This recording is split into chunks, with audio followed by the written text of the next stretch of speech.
beginning. It should be flowing, I think, from there.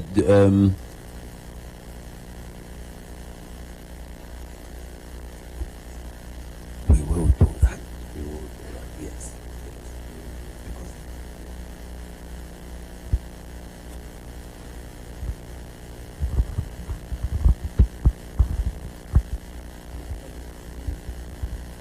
Okay. Why is he? He's getting ready. Which countries are represented here? Just countries. I'm from Zimbabwe. South Africa, Ghana. We have Ghana in the house. Kenya in the house. Uganda in the house. Tanzania. Oh, thank you. Rwanda. Burundi in the house. South Sudan in the house. DRC. Okay, we will get enough time to introduce ourselves deeply, and I think our system guys are ready. Are we ready to go, my brother? Thank you. Okay, thank you. You know, when we are restricted to the cameras, sometimes it becomes very difficult to talk. You have this one, and it's, I'll try my best. Thank you very much.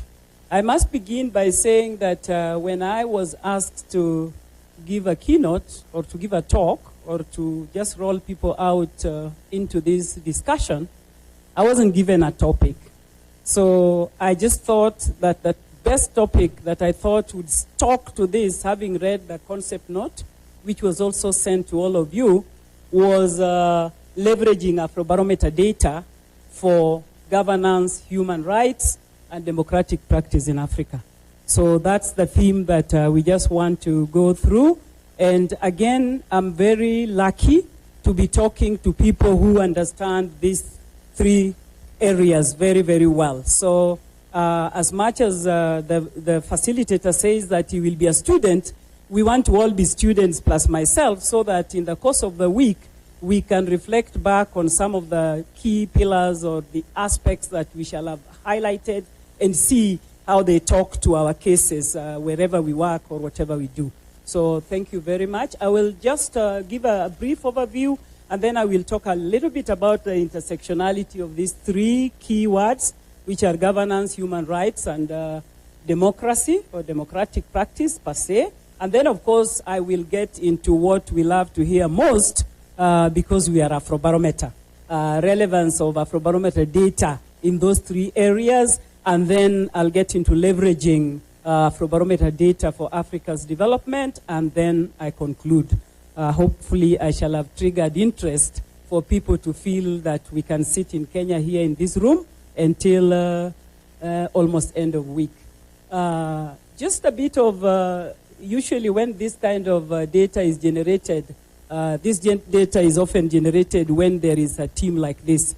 I'm sure if the facilitator likes, maybe we'll generate another one in the course of the day, so that when you see governance popping out, law popping out, compliance popping out, policy popping out on the first one on governance, it's just, people just are told to talk about them and they pop them out. And same with human rights, you can see still the overlap. You can see the word democracy, governance keep overlapping. They could be small or big, but they keep overlapping. So basically, this is actually the intersectionality that one needs to always have in picture when you are dealing with these issues. They can never be neatly separated per se, as one would think. So as an overview, for sure, if we look at the issue of human rights and democracy, it's about people. I think it's about people and environment. And that has become a given position that when we talk about these words, let's not talk about them as principles which are so abstract, but more of how they apply to our people and our environment. Some years back, we bothered a lot about people. But in recent times, there is almost competition of people shifting to environment and forgetting people. But again, those two must be seen together. Of course, the critical, again, part and why we are even convening is the importance of informed engagement. These concepts need informed engagement. They just don't need engaging without being informed. And that's where, again, we come in as a first stand in terms of data and partnership. And then, of course, the critical role of institutions and actors. And here you can see we are already having, we have the actors here, and each and every actor, whether you are from university or whether you are from a human rights or whether you are from civil society, whichever organization you are, you have those values, norms that drive you, the institutions that make us work. And of course, that's why, again, I must say upfront that we are collaborating with AGP, African Governance Architecture, and its related platform, because those are institutions and they have parameters of dealing with what we are concerned about. Of course, the relevance now of data and information in managing change. Sometimes when we say Africa is, retrogressing, or Africa is advancing, or Africa has a problem, the question is, for us in development, because we belong to development studies, development is about change and movement, and, you can't have it perfect. You can't have your perfect democracy. You can have your perfect human rights, but tomorrow it can be all turned upside down. So that's the beauty of being in development studies, because we do acknowledge that there is change and things are not static. And that is why, to intervene in that context of change and things moving, you need data. And you don't need a one-off data. You need a continual monitoring and assessment of how things are doing. But when we look around, we find that there was originally the perspective of government. Previously in Africa, we relied a lot on government, and we realized we were not going far. And that's how we shifted to the concept of governance, which then brings all of us, including civil society, feeling they belong, they have something to contribute to these issues of governance, human rights, and democracy. So, of course, there are always struggles. Africa struggles in achieving the right models of governance. The debates, I won't get on them. The debate on good governance and how it's seen to be skewed and sometimes to have values that may not necessarily be the ones that we want. But as Africans, we have to get what we think works for us, which is very critical. So often, when you look at the various models that we have, if you don't have a very good model of governance, basically then you are likely to have, issues of abuse of human rights and poor democratic practice. We assume so, that is the outcome. But the question is, we keep struggling of which is this best type of governance that we need to embrace. And I think Africa is almost reaching a point when we are almost decided. And I like, some of you know Carol Ngan, she writes a lot. Of course, the concept of right to development governance came way back in the 60s when the Foreign Affairs Minister for Senegal did talk about that concept. But in recent times, it's become now a concept that most of us are relating with, that we really need the right to development approach in terms of governance and the issues. And that's the only way we will capture elements of society that tends to be marginalized or left on the side or not getting the right information. Of course, that's why then there is the highlight of an integrated rights-based development model. And of course, this model that is kind of being promoted is grounded on quite concepts that we are all conversant with. We know that participation is a very complex word, but it's the easiest to use, and people tend to say people participate in Africa, but it's very, very complex. I know some of you have read the Einstein's ladder, and you've seen how participation differs across the ladder as you go up to the tip, and it depends on how we engage people. Issues of liberty of action in making development choices, advancement of human capabilities are very critical. We can sing our song and advocate that we have data, we are human rights, we are into good governance, but if we don't empower, we don't build capacity of African citizens, we still don't get there. So we should not assume that each and every, individual or, organization is capacitated. We continually need to be looking at issues of human capacities. Because if we don't do that, the sustainable management of African resources that we are looking for, we are not likely to achieve. Of course, propagation of Africans' identity, a big issue there. Which are the norms that should we embrace? Sometimes we are told we are following wrong norms. We talk about liberal democracy. It is thought that the liberal democracy can take us where we should be. Probably we need another model of democracy. All these debates are debates that are on table, and we need to get into them, and we can't get into them without information. You have to know both the good and the bad to move beyond that. So I guess that's really critical. Sometimes we have allowed the issues of accountability, and as you all know, there is a point when almost the whole world thought that Africans are not accountable, they are not transparent, all the negative words. But again, one thing as we roll out this big meeting for 3-4 days, Africa is not one basket. So sometimes when we say Africa also, let's say it with caution. If we get into countries, and that's what Afrobarometer does, details of each country and what each country has for us, we'll see a lot of variance. So as much as we talk about Africa, let's also know that there are uniqueness and there are synergies in Africa. We can generalize, but sometimes generalization does not take us far. Of course, collective participation in development processes is very critical. I won't belabor it, at least in all areas, as you can see there. But still, again, I go to bullet 3, which is empowering people. Because we can insist that people participate. But when they are not empowered to participate, and number one empowerment is information and knowledge. You cannot effectively participate if you don't have the right information and the knowledge to engage. So again, this collective participation is critical, but we have to look at it in a way that it can enable us to realize the human rights while at the same time pursuing economic growth objectives, which is really the panacea. Because a lot of times we say you can talk about human rights, but if you don't have what it takes to make people access human rights, beginning with food, you're not going very far with that kind of approach.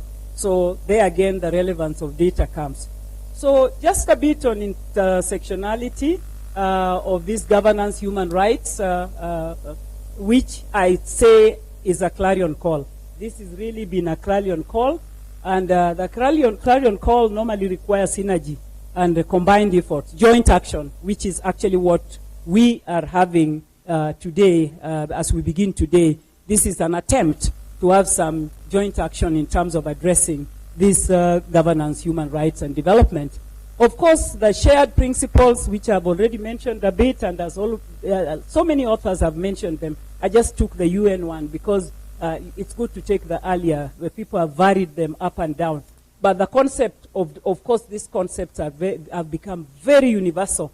But we also think that as we think of them as universal, linking them all the way to the 1948 Universal Declaration of Human Rights, let's also see how they apply in our, not just in our countries or regions, but even in our world of work, whatever work we are involved in.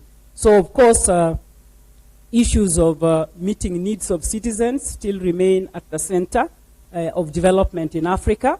And of course, there are variants of democracies that I don't get involved in, but of course, depending on which one you go to, I think the social one tends to really capture most of what we do, and also is closely, capturing beyond the procedural democracy and the liberal democracy to give us the coherence that we need to see in terms of social democracy. So if you look at what social democracy advocates for, which I will not go into, you will see it's not very different from Article 22 role, the African Charter, which emphasizes the enjoyment of social, economic, and cultural rights. In other words, if we look back, we find that originally we did a lot of emphasis on political rights and all those other rights, at a little bit not too much emphasis of what actually Al-Flash, that ECOSOC, for example, does, working to ensure that we are able to realize that.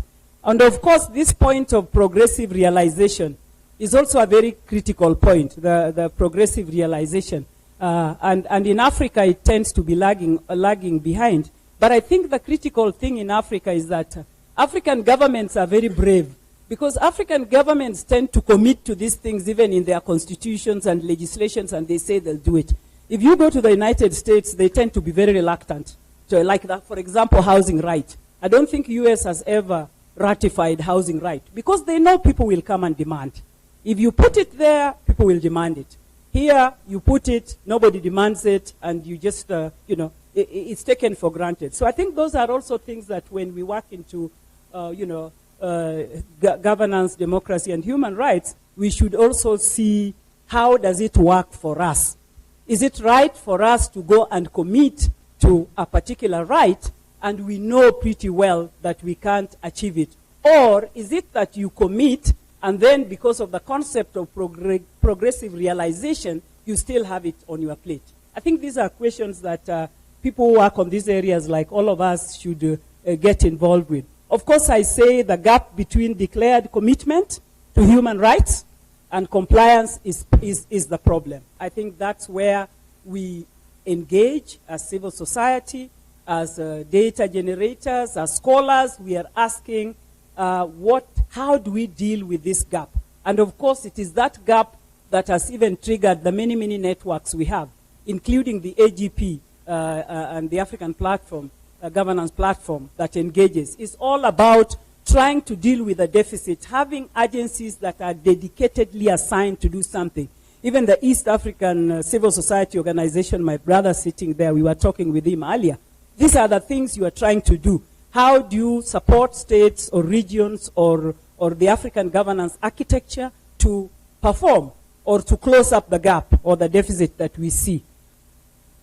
Of course, the existence of all these networks that we've talked about becomes very important, and that's why we are here, because they are the interveners. They can intervene to sort out all those gaps that are prevailing. And promotion and protection of human rights, of course, if we look at it, it entails embracing a range of institutional means. And that's why when you look at Afrobarometer data, which you will be exposed to, we can get a glimpse of all these things, whether it's the judiciary, whether it is political, social, cultural. You can have a glimpse of it and use as you wish. But context matters. In all these things, we are dealing with context matters. And of course, data is what will give you the difference in context, how Kenya or Uganda or South Africa or Ghana is handling these critical issues that Africa is dealing with. Of course, the debate, the last bullet point there is very debatable normally. This issue of can we modify, can we negotiate, or can we reject? Because a lot of us take governance frameworks and human rights frameworks and run away with them, and you keep banging people's head with this is the way to go. But if we consider that context matters, can we negotiate some of these rights? Can we vary them? Can we modify them? Can we just reject them? And that is now the change and the development, and every other time we are making it better. So long as we are modifying or rejecting to improve with a pillar of knowing that at the end of the day, the human right, that the individual and the environment that I began with is taken care of, we are okay. But if we are varying or modifying or rejecting, and at the same time ending up undermining the people or the environment, then there is a problem. So I think that would be my yardstick, that as I vary or reject a human right principle, I'm not undermining citizens or people, nor am I undermining the environment. And that becomes very critical. I say that governance is the binding thread for democracy and human rights. And as I had said earlier, governance varies. The way people organize their governance in their countries, regions, organizations is a little bit different. But I think so long as we are able to work on our institutions, norms, and issues of authority and all that, because norms are not permanent. Norms can vary, norms can change, norms can be built to be embedded in the principles that make things operate. And sometimes when we debate about governance and human rights, we tend to almost assume or move from the perspective that things are stationary. They cannot be varied. And sometimes we say, well, if the law is the problem, why don't you look at that law and be progressive and see what you can amend or discard? And we now know this. Like in Kenya, we are very clear about this. Before we had our new constitution, you should have seen how this country was being run. You could go into detention, there were so many bad values, but those were also constitutional. They were frameworks, there were norms embedded in our system that we had to comply with. But they were basically not good norms. So my argument is that, yes, you can have norms, but you have to think about norms, and that's why participation of the people comes very important, in that people have to engage with those various norms so that they are able to understand that norms apply to their context and are enabling. If norms are not enabling, then they are not principles or norms that should be used. Of course, when you look at the relationship between government and society, right to development as a governance paradigm is now really on table. Right to development. And you see it whether you look at sustainable development goals, this right to development, this inclusion, equity, all those good words that are being used in development are embedded there.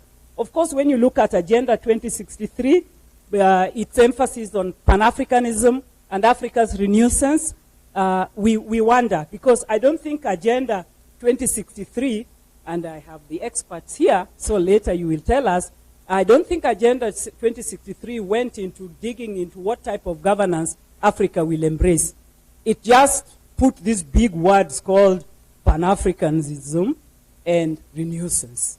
So whatever it means, renaissance, whether that translates to right to development, I put a question mark for us. But I think to a large extent, if you look at the African governance architecture and related platforms, they tend to be talking towards the right to development as well.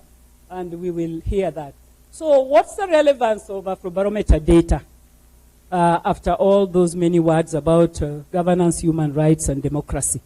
We are right on spot in terms of what the world is talking about. Because today, you cannot be a loner in whatever effort you are doing. So we also were very careful when the Sustainable Development Goals came on board. We started looking at what could our data talk to.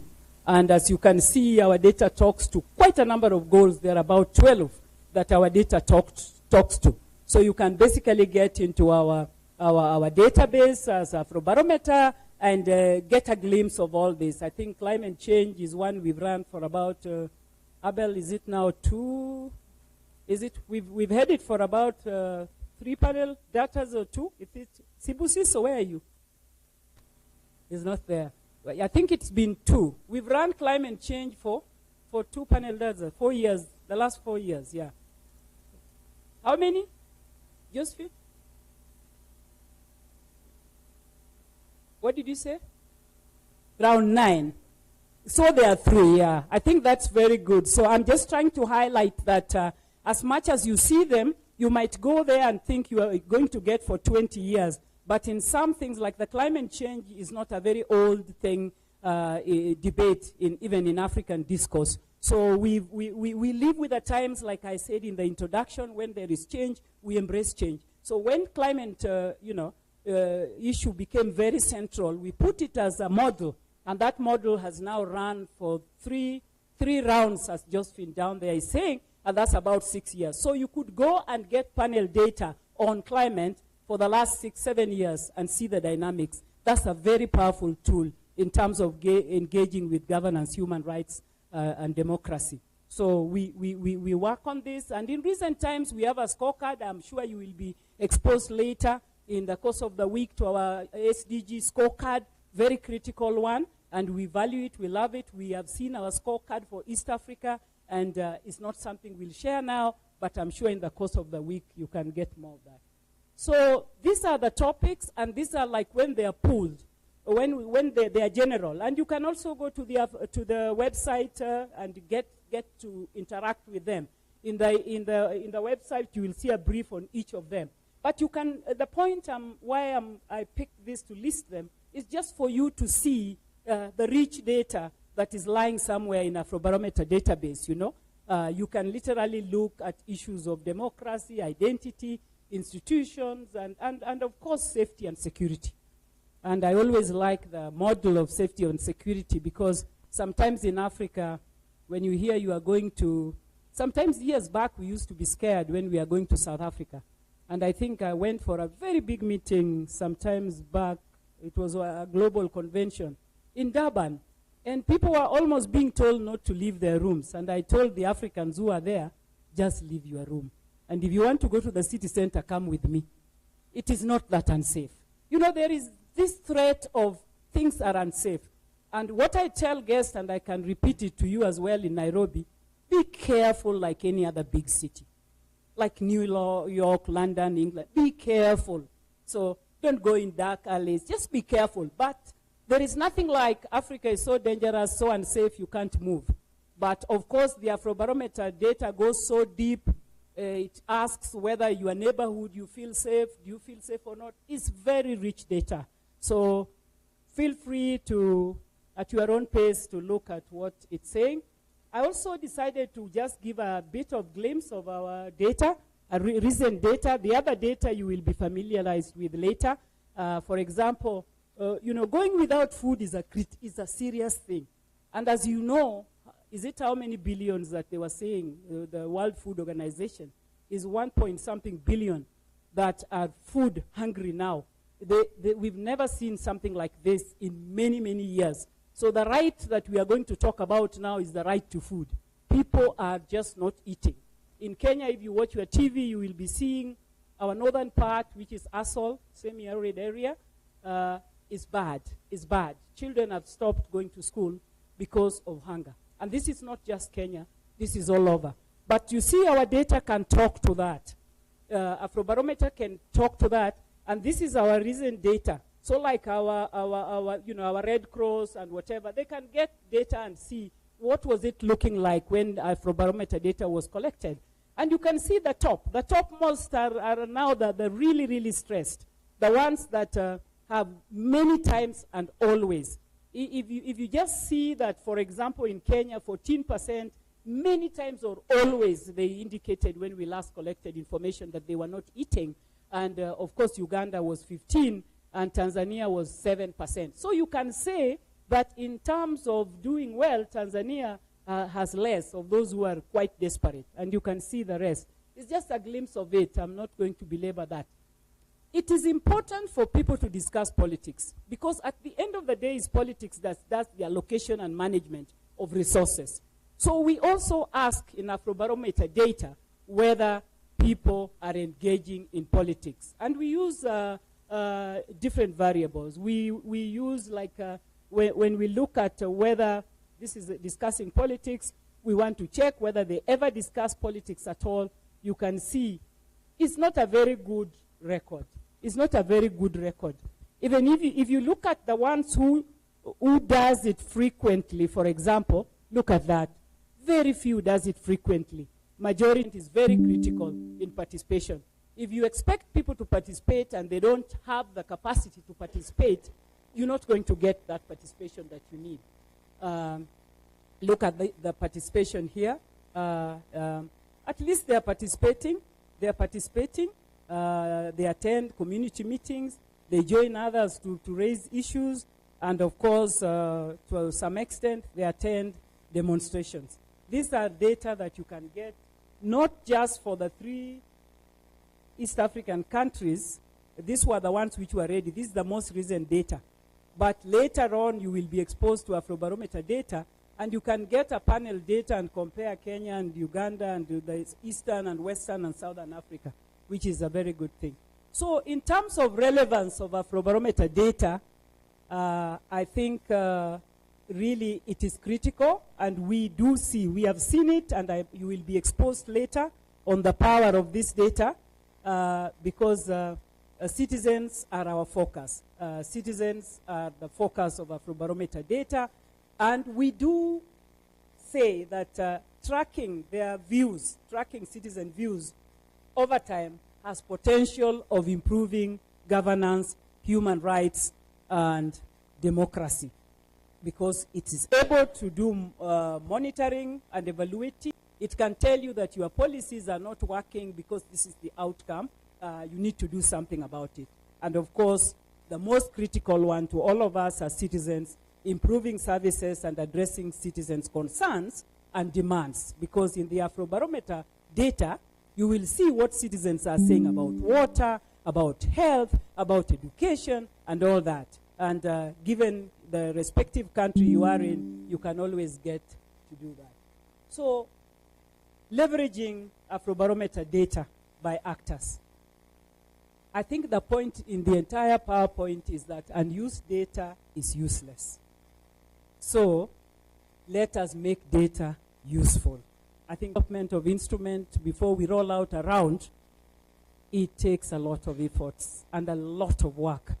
And if you do all that work to have good instruments and you then get into the national partners and you have each and every partner putting teams which are almost 60 people going out there, getting data, getting our data analysts on board and back and forth, and then the data is ready and it's just kept there.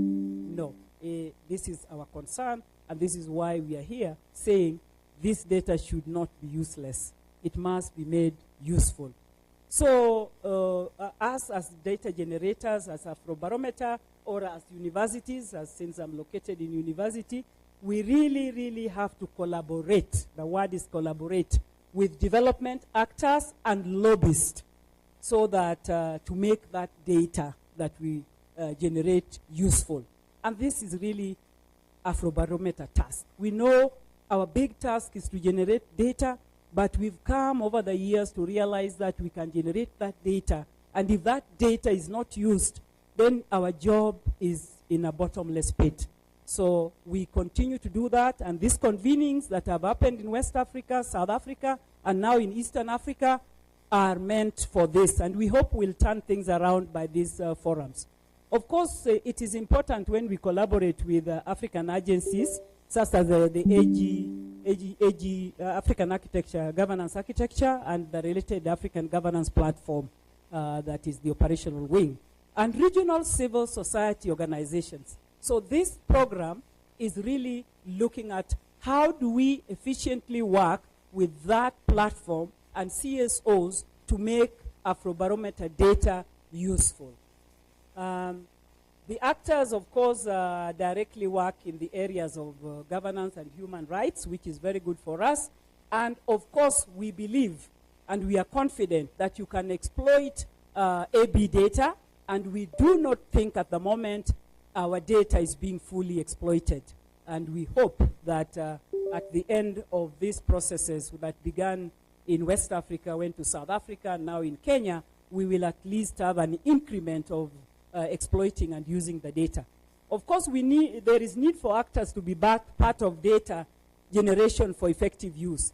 That point is very important. And what Afrobarometer does is that in each and every country, as much as we have the global instrument, the questionnaire, will allow each and every country to also have its country-specific question.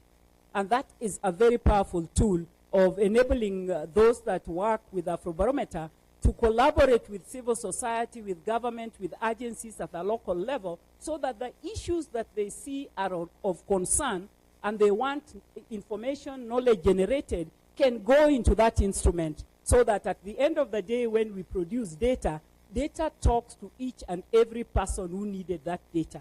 The East African Civil Society, you are here with us. You will be free to see what issues ails you that you would want to see included in Tanzanian questionnaire, or in the Kenyan questionnaire, or in the Ugandan questionnaire, as you would, or Rwanda, for that matter. Although we are not into Rwanda yet, we are assessing them. When you look at AGA and related AGP, cluster operation, you can see, when you look at it, you must look at with the other PowerPoint I showed you on the topics of Afrobarometer. You can see the synergy. They're working on democracy and elections. They're working on human rights and transition justice. They're working on constitutionalism and rule of law. And they're working again on socioeconomic, service delivery, and urbanization, and humanitarian affairs. These are areas that we can contribute almost 80% from the Afrobarometer database. I know, who is from ECOSOC? Before ECOSOC? we are expecting ECOSOC. They'll come. Oh, they are coming on Thursday. Yeah. But let us just know that because they were going to be part of this meeting, I thought of also pulling out what they do and how they come into play into what we are going to have. And of course, we know they work very closely with CSOs, not just that they wish to work with CSO. That is one of the principles. That's one of their mandates, to work with CSOs in implementing policies and programs of the African Union, and of course promoting and defending good governance, democratic principles, and institutions and popular participation. So basically we are seeing that when we convene, and we have also ECOSOC, or we have AG, African Governance Architecture, and the related platform, and we have CSOs, and we have us, Afrobarometer, we are in the right direction because we see synergy in our roles, our objectives, our aims, and to be having quite some synergy.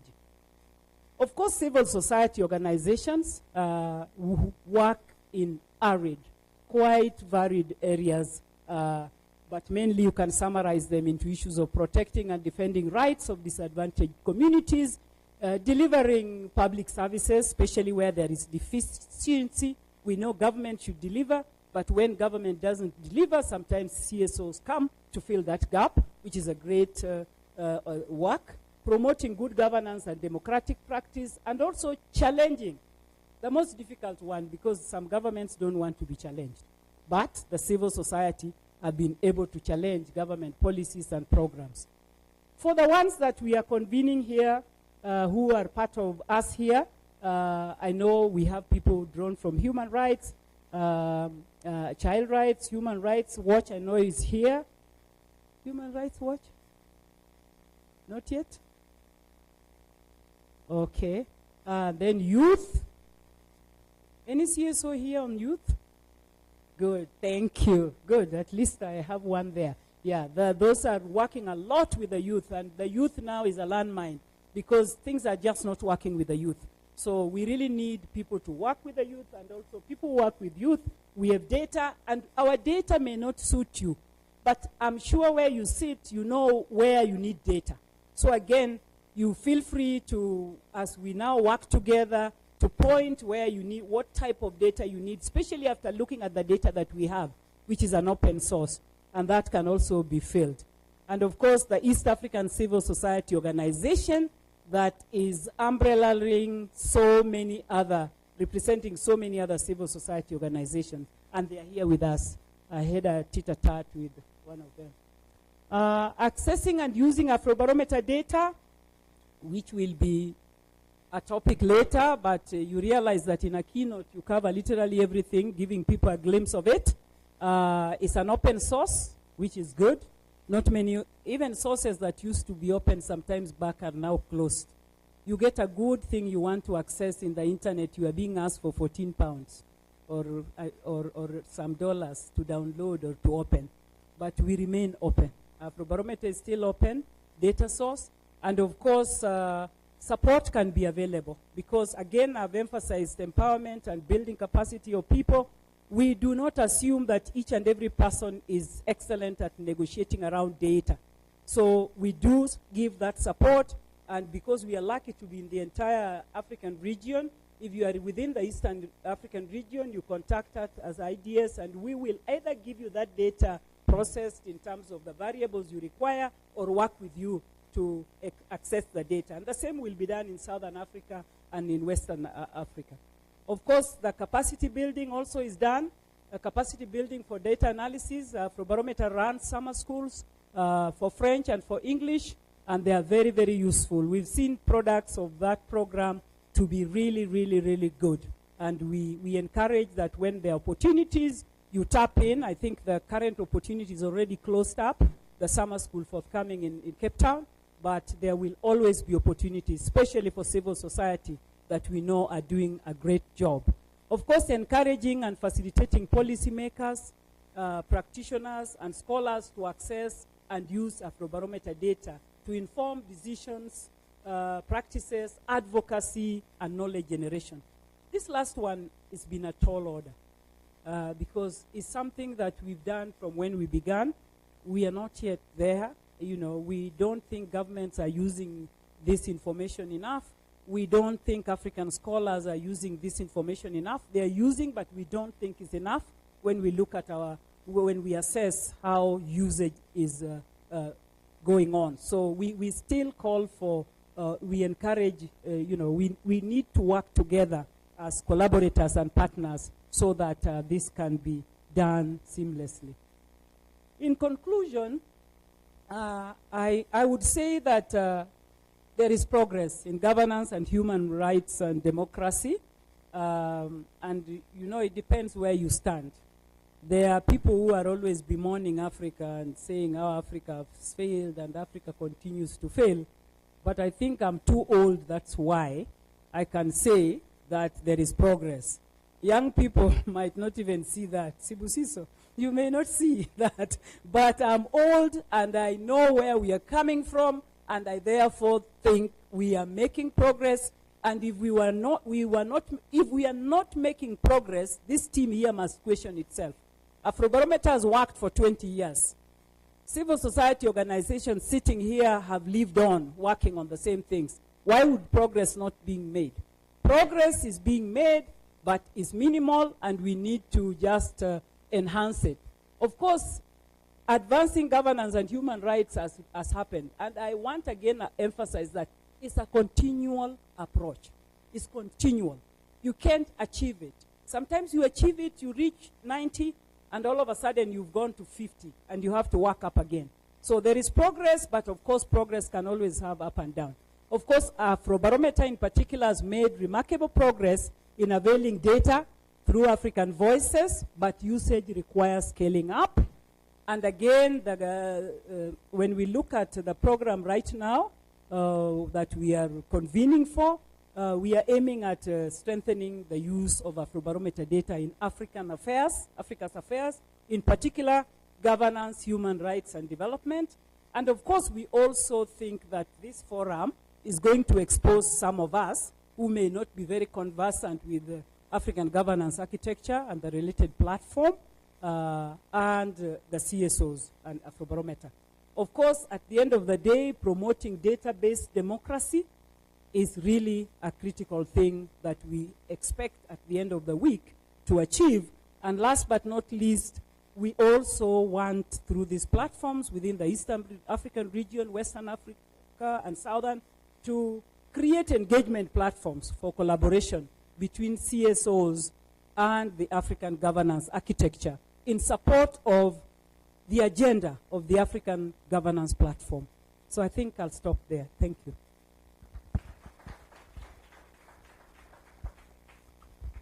I don't know whether you ask questions or we continue. Thank you. I told you that I am going to be a student. And we have been good students indeed. Thank you, Prof. You highlighted, I even want to, let me start with your very generous position. That is very important, that Africa has made progress in advancing governance, human rights, and development. I think that is very important because these are key issues that even old democracies are grappling with at the moment. To the extent that the continent of Europe is at war at the moment. We witnessed Brexit. We are even waiting with a short breath on what's going to happen in European winter this year. But you also raised critical issues, Prof. So as we open this up for questions, who doesn't want to question, to share some questions and clarifications when we have Prof around? You showed one of the slides which said discussing politics. You gave 3 countries, Uganda, Kenya, and Tanzania. And up to about 40% average, 40% in the East African average, people don't want to discuss politics. I think that is a very interesting observation, and we need to know why. The other aspect that you also shared, I would want to ask, when you look at Tanzania, it was about food. The other one was about food. People going to bed hungry. That slide also is very touching, especially considering that there is a very big drought happening in this region, including in Kenya, Somalia, Ethiopia, facing huge drought. And if when I look at Kenya, Tanzania, and Uganda, these are three countries that you put me in either of the countries, I always get very interesting news about the country by the neighbors next door. I would want to know if you say 66% of Tanzanians feel that no, they are food secure. Of the three, Tanzania may be actually the most rural. Does that therefore mean we have urban poverty now, and it has increased? Because Uganda and Kenya, in terms of urbanization, may be higher. I don't know. I'm just assuming. Tanzania is higher. Oh, interesting. So that would be very interesting to locate. Why would there be such a big difference? Because that difference is huge. What is Tanzania doing which others are not doing? I know I love Tanzania because they produce the best rice there. When I go to Kilombero, they will even tell you that there is rice from Bear that will be number one. Then rice from Morogoro will be number two, and all that. Then the other rice that can be exported to other countries, which I don't want to mention. I think these are critical questions because they then go to how we can deal with climate change, which is now something that is affecting us. And like you said, Prof, unused data is useless. I think that is the crux of this meeting. How do we as civil society assist institutions, assist our governments, assist the African Union to use data to make data-based decisions? I think that is the critical question that you are asking us. And Afrobarometer has been running with this for 20 years now. It is high time that we in Afrobarometer will not only produce the data, but also try to open the avenues on how data can be used. On this, I want to open for discussions and points of clarifications. Any question? This is the only time you have to question the professor without making an appointment to her office.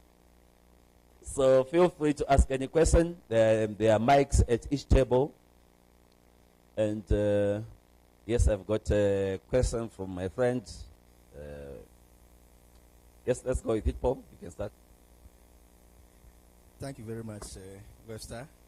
And thanks so much, Prof, for the detailed presentation on the data. My question will be simply, should we be worried as African citizens based on the presentation you've made? And Professor Jumabodi made similar presentation in Ghana, and the one we had in Cape Town was also the same thing. The fact that Africans, we like democracy, and we prefer change of government through the democratic process. Yet we are not receiving democratic dividends. Your data shows that people have gone without food. They are suffering. There's poverty. Yet people don't want to discuss politics. Wouldn't it be the fact that they are frustrated and people may tend to use other means for demand of their rightful rights? If that happens, aren't we going to slip back to the fights of dictatorship that we've had over the years? Is it not a semblance of what is witnessing in the West African region, that there have been so many unconstitutional change of governments? Should we be worried, Prof? Thank you.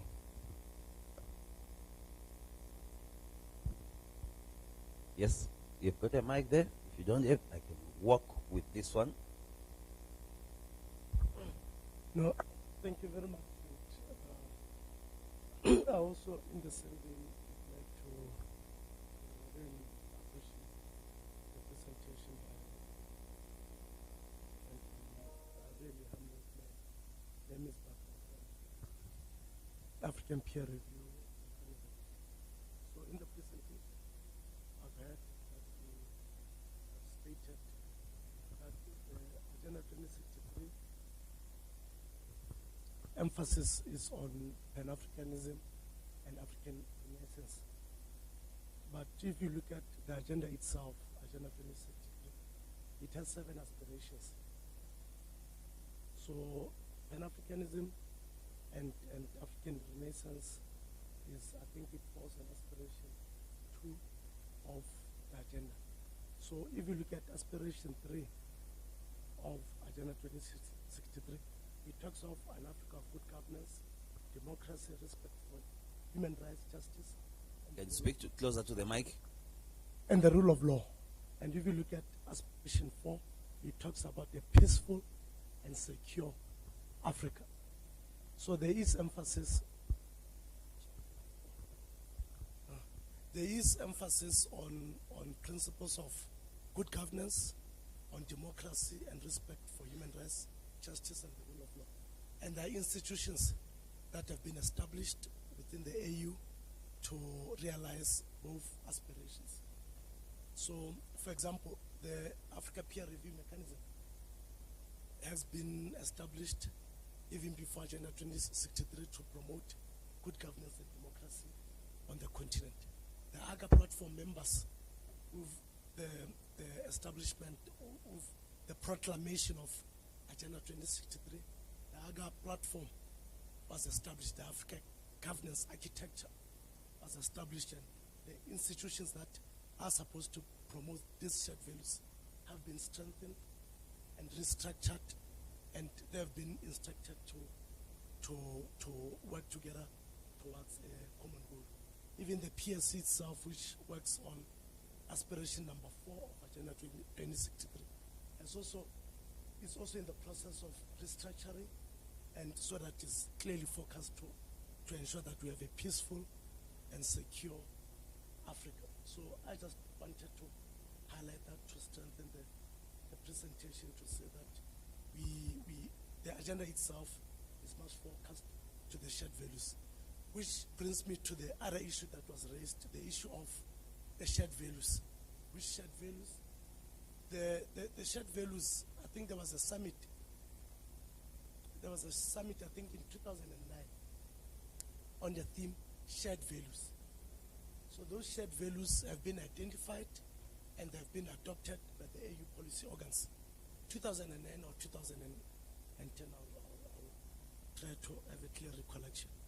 But those shared values are the shared values that Afrobarometer and all of us here are trying to promote. The values of good governance, democracy, respect for human rights, and the rule of law.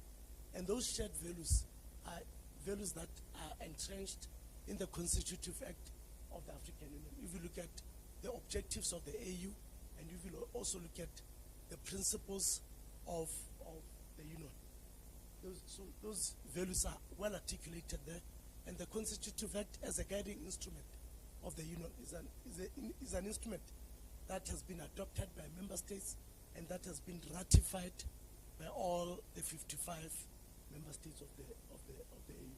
It's just to strengthen the presentation, and in one sentence to say, we are making progress as a continent, although some people may think that there are no dividends that are visible, but we are making progress, and the Chinese, as the Chinese say, they say journey of 1,000 masters with a single step, but I think we have taken 1,000 steps forward. Thank you very much. Thanks so much for that intervention. And like Prof said, those that are older would actually appreciate the journey that has been traveled so far. But we have a younger generation who so much believes that you are operating on gear number 2. We must jump from gear number 2 to gear number 5 so that we are in the super highway of development. And of course, they cannot be too patient like how patient we have been. They are most of them are going to gain out of the Agenda 2063. Most of us, in fact, most of those people who created Agenda 2063 were good visionaries who will not be there in 2063. So the youth have got a right to say, let's get there faster. Prof, do you want to respond to this too? Thank you. Thank you very much. I think the first one on this deficit of engaging in politics and what could explain it, there are several explanations. I think the major one is about people not having what it takes to engage in politics. One is information. Another one is just the capacity. Sometimes it's also, if you are dealing, if you have a majority of people who are generally poor and struggling, sparing time to get to engage is a cost. Engaging is a cost. Even us who have come to this meeting is a cost in terms of, you know, if let's say you are somebody who does a subsistence kind of business, you have to close that your business and go into where you engage in politics or where participation is taking place. So we have to look at how we design participation. For example, engaging in politics, we know again takes more than participation, but even when you look at participation, there seems to be many people participating. But the question of the dividend, what's the return? If people participate and we are still seeing that there is poverty, struggles are there. Again, even though we are seeing struggles, I go back to my brother from African Peer Review Mechanism, is that even the struggles that Africa is having today, even in terms of food, they are not as bad. Of course, if they've been intensified now by this COVID and then failed crops, which are now going almost to a year. For Kenya, is about a whole year failure. You know, we've not had good harvest since COVID, and that's very problematic, so we can explain that. So I think there are many explanations, but I think the critical explanation or question that we should be raising, either sitting at the African Peer Review or any other organ of governance, is that how do we facilitate or support people to engage in politics or to participate? I think that's the most critical question. Many times we assume that participation is costless, engagement in politics is costless. It's not. It's very costly, and it's time-consuming, and it doesn't happen in an open field. It happens in very exclusive fields. Sometimes you won't even know how to get to that exclusive field, especially if you really want to influence an outcome or a policy. Thank you very much for the additional inputs from the African Peer Review Mechanism. I think I quite agree with you that we have all these principles cutting across that have been embraced by the African Union and its various organs. But I think when it comes to practice in individual countries, now that's where we are seeing the variance. And when we see the variance, we are asking what models are people using. And still, you can get some states which are still very autocratic and do not even want to hear some of the principles. Some states are picking the principles with reservation. Some states have not signed some of the principles, you know. You can have operational principles of the African governance platform or the AU, which are not, they are not signatories. And third, when they are signatories, they are not operationalizing at home. So I think those are now the challenges of governance and of the instruments of the AU that are practical, that it's not only the African Peer Review Mechanism that can deal with. I used to be the vice chair of African Peer Review Mechanism in Kenya. And there was a report I think we did that was never even presented.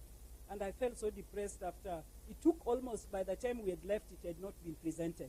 So African states operate in their very unique way, which at times, some of them can undermine the very principles that they are signatory to.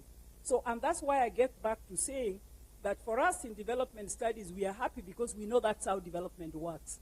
We don't use a linear approach, that because I'd put a principle, and this is the principle of the AU, and this is what the African Peer Review expects me to do, I won't move from the platform that each and every state will do the same.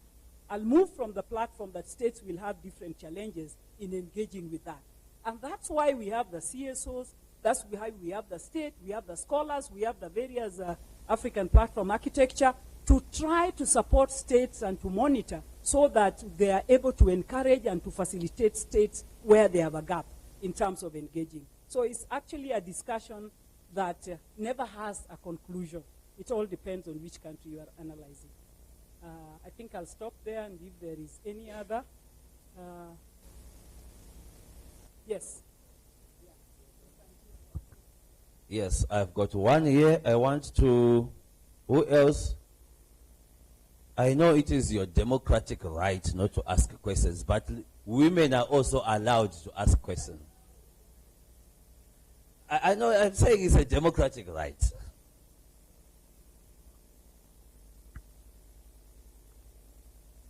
Withdraw.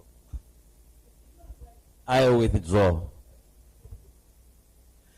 Thank you, sir, and thank you, Prof. I came while you were making your presentation. Apologies. My name is Benedict Omilo.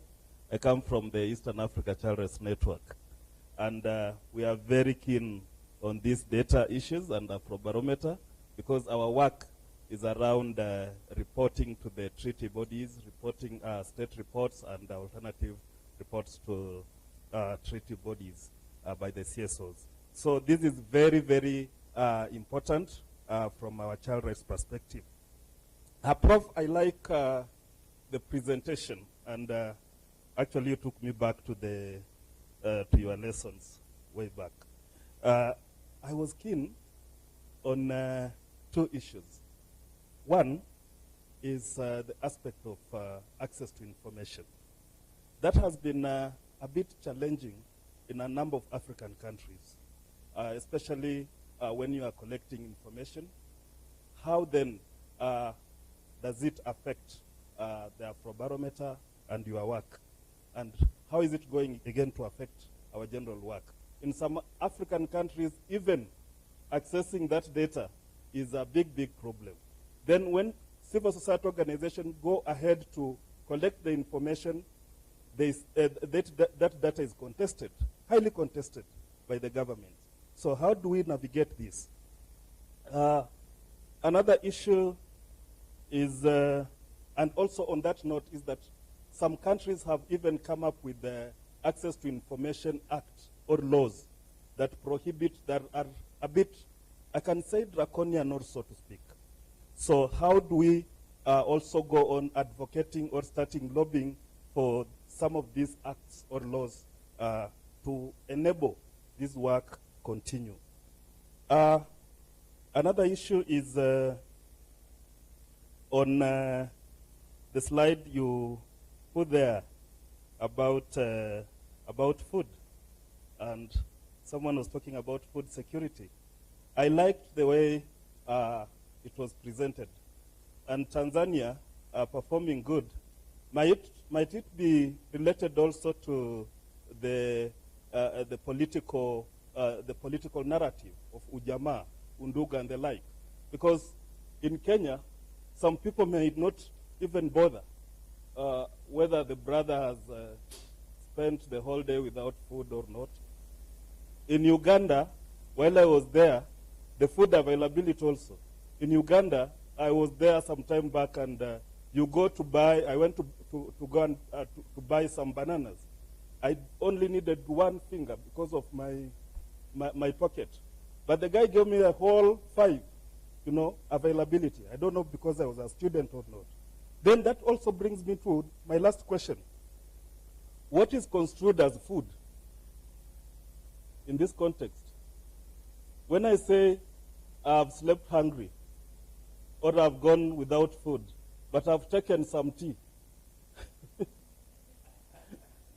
So, in this context, what was construed as food?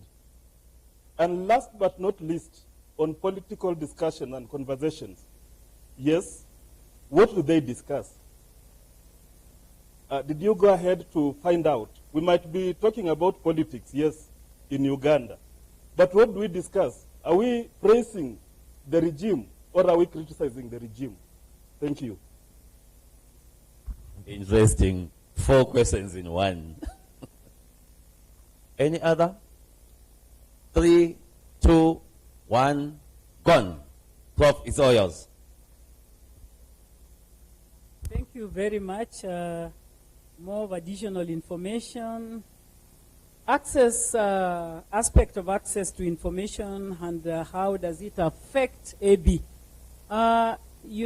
Before AB gets into a country, so that the country becomes part of the countries that we call covered in the AB, we do assessment. And that assessment will tell us whether a country is ready to respond. You know, public opinion is very interesting. You are getting to anybody, rich or poor, middle or whatever, we get to anybody, and we ask them what they think. And this responding to what you think can be very challenging if you live in a closed society. So that first assessment is usually our first step in knowing whether a country has, people are open enough to talk. And in doing that, we also get to the government. We don't get into a country until the Bureau of Statistics allows that they will give us data. So that the data that we are using is a data, the enumeration areas that we cover in the country are the same ones that national statistics of that country covers. If we fail in that one, the assessment fails to see that a country is open enough, and also we fail to get an okay from the National Bureau of Statistics of any country, we don't go in. So that's our first lack. That's the first lack. But I think the third lack again is that when it comes to when we want to conduct surveys, we have to get the permits, the research permits. But you see, if you are working with a national, and sometimes the two are not in sync. You might find you are struggling to get the permit to do the research, but you are already in touch with the National Bureau of Statistics. So that is quite critical that we do that to be able to collect data. So for any country that you hear is covered by the Afrobarometer, the 35 plus countries, we're not doing monkey games like trying to get data in secrecy. It's open. We get to when they land in the enumeration area, they get to the provincial administration, the chiefs, everybody. If that can't work, we have to go back to the drawing board. Because we definitely think that can distort, it can also distort, it can distort what you call perception. Perception can be distorted if things are not done right. So we ensure that is done. So the second question you are asking, I think in you have highlighted the fact that CSO face a challenge. And this challenge is, let me just switch off this a minute.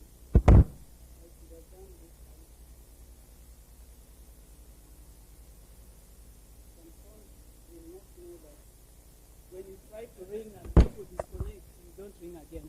That's manners. Thank you. So when you try to work as CSOs, you find that the terrain can be challenging. Of course, we know the history where CSOs are coming from, but we should have bypassed that, and we have bypassed it.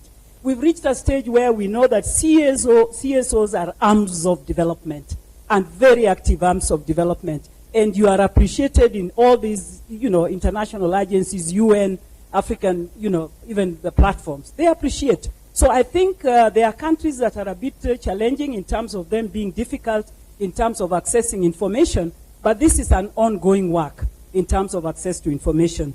Of course, some countries have a problem. The recent laws, even in Kenya, you remember we were fighting some part of it, yeah? And I think that's our role, as I had highlighted in the discussion. We have to keep saying no. This framework, this principle that we have embedded as a law is a problem. And we can only have it from CSOs because government cannot blame itself. It can't audit itself. They call themselves opposition. They call themselves opposition parties. But when it comes to this kind of audit, they are not doing very well. It's better the CSOs come in. Sometimes it's possible, sometimes it's not possible. But we continue to struggle. The issue of Tanzania, which is becoming very interesting, I think Tanzania has a lot of issues that would explain why Tanzania is the way it is. One, if you look at issue of inequalities, you compare Kenya's inequalities and Tanzania, Tanzania's inequalities are not as gross. Kenya here, the inequalities are very gross between the haves and the have-nots. So that in itself begins to show you that in any state where you have, where the inequalities are not so gross, you are likely to have better progress, even better human rights. And that explains to a large extent what Tanzania is. Of course, then Ujamaa. Ujamaa brought that brotherhoodness, sisterhoodness, and feeling of together and working together to produce for the general good. So again, Ujamaa history has gone a long way to do that. And you remember Ujamaa was so much organized around production of food. I remember as a young person, we used to laugh when we were doing political science that How can people plant maize on the highways? We heard there were maize planted all over. You know, food was being grown. And of course, I always thought Uganda should do very well. Because you all know that Uganda is the only country, I don't know which other country, that has never asked for food relief. Is it not so, my brother? Which other country has never asked for food relief? Few. But within our region, Uganda has never asked for food relief. Even when they had war, they've had so many wars and they were refugees in our country here some years back. They never had food relief. They were still eating their food. So that again, when I look at this, it was like I was expecting to see different from Uganda. Then Tanzania pops out as usual, which is a good thing. Last but not least is about political discussions and what do they entail. Well, I think when we talk about participation, this is one topic that you can have a whole seminar on and you will never even approximate understanding. Because many times we can talk about people participating or talking politics or engaging politicians, but the question he raised is very critical. What are they talking about? Because, for example, in Kenya, you are in Kenya, you can hear this. We've tried with our new constitution to have a very, very open system. And that system embeds participation from the top of the constitution to the end. So you can't do anything without participation. And where participation should be, for example, are the budgets. We have a devolved system, so we have 47 counties which constitute Kenya. And in each of those 47 counties, they do a budget. They prepare a budget every year. But they also have something which is called a development plan, which they use for that 5 years. And if you look at how people are engaging, people are not engaging effectively with those instruments. Even if you were to ask an elite friend of yours that, did you participate in the budget process or in the development of the county integrated development plan, they'll say they didn't. So as much as we also talk of capacity, there are even people with capacity, but that urge and interest to engage and participate is very limited.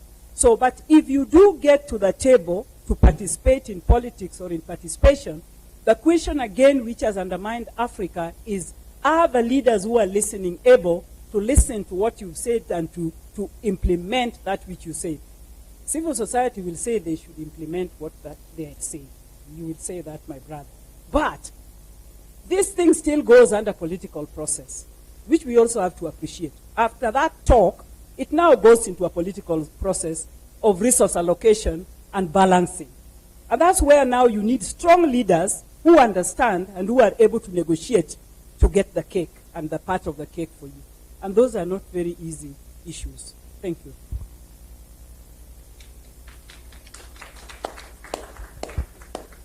Thanks so much, Prof. Now I'm going to request you a big round of applause for the Prof. I think it is very important that we have been grounded on issues not only of data from Afrobarometer, but how the governance, how it is important for politicians to engage with data and the role of civil society in merging data and making decisions that are data informed. At this point in time, I am told that we need to take a group photo and then soon have tea. This is already 11:10. If we have a group photo in 5 minutes and have our tea in 15 minutes, then at 11:30 we are back and then we go on to the other nitty-gritties of this week. That is when we are going to all introduce ourselves in detail and then we move on. Once again, thank you, Prof. You have grounded us so well. I can assure you in front of everyone that this week is going to be a very productive week. And we are going to engage with these issues even deeper when our colleagues from AU organs come, all of them. At least we already have our friend from the APRM. We'll engage with these and the week is going to be fantastic. Let us go. I don't know our photographers. Where are we having the picture? Are we having it here? Downstairs. Okay, thank you. We'll be guided downstairs, and we do it while our skins are still fresh in the morning. Thank you.